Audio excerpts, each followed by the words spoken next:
মোরগের কণ্ঠে শোনা যাচ্ছে আল্লাহর নাম। মোরগটি বারবার শুধু আল্লাহর নাম ধরেই ডাকছে।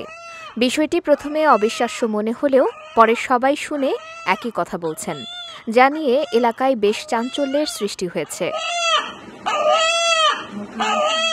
দেশি এই মোরগটি খাওয়ার জন্য কিনেছিলেন আনিসুজ্জামান আনিস নামের এক ব্যক্তি। রান্নার জন্য স্ত্রীকে সঙ্গে নিয়ে মোরগটি জবাইয়ের প্রস্তুতিও নিয়েছিলেন। ঠিক তখনই মোরগের কণ্ঠে আকস্মিক শোনা যায় আল্লাহ আল্লাহ ডাক। প্রথমবার জবাই না করে পরে রাতে আবারও মোরগটিকে জবাই করার চেষ্টা করেন আনিস। তখনও একইভাবে মোরগটি অনেকক্ষণ ধরে আল্লাহর নাম ধরে ডাকতে থাকে। যেহেতু মোরগটি আল্লাহর নাম ধরে ডাকছে, তাই বিস্ময়কর এই মোরগটিকে লালন পালনের সিদ্ধান্ত নেন আনিস। বিকালবেলা জবাই করার জন্য নিচে, তখন হঠাৎ করে আল্লাহ আল্লাহ আল্লাহ করে ডাকতেছে। পর তো সবাই অবাক হয়ে গেলাম, কাহিনীটা কি।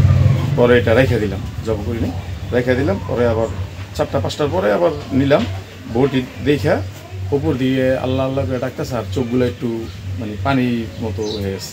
তাই আশেপাশে মানুষ জড়ো হয়ে গেছে, কাহিনীটা কি আল্লাহ আল্লাহ করে ডাকতেছে। তাই এইরকম দেখা আমরা সিদ্ধান্ত নিয়ে এটা জবাই করবো না।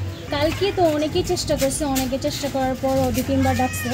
আজকেও কিছুক্ষণ আগেও একবার ডাক দিছে। যখন ওরা জবাই করার পজিশনটা নেওয়া হয় তখনই ও ডাক দিয়ে বসে। মোরগের আল্লাহ ডাকার এই চাঞ্চল্যকর ঘটনা ঘটেছে নারায়ণগঞ্জের বন্দর এলাকার 23 নম্বর ওয়ার্ডের কবরস্থান এলাকার আনিসুজ্জামান আনিসের বাড়িতে।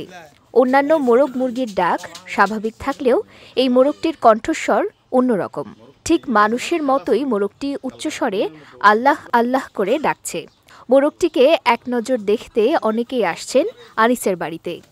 আল্লাহর দরবারে অশেষ মেহেরবান। আমরা পশু পাখির মুখে এই আল্লাহ পাকের নাম শুনছি। আল্লাহ আল্লাহ রাসূল যে আছে দুনিয়াতে এখনো সত্য সত্য সত্য। তাই মুরগিটা অনেক সুন্দর।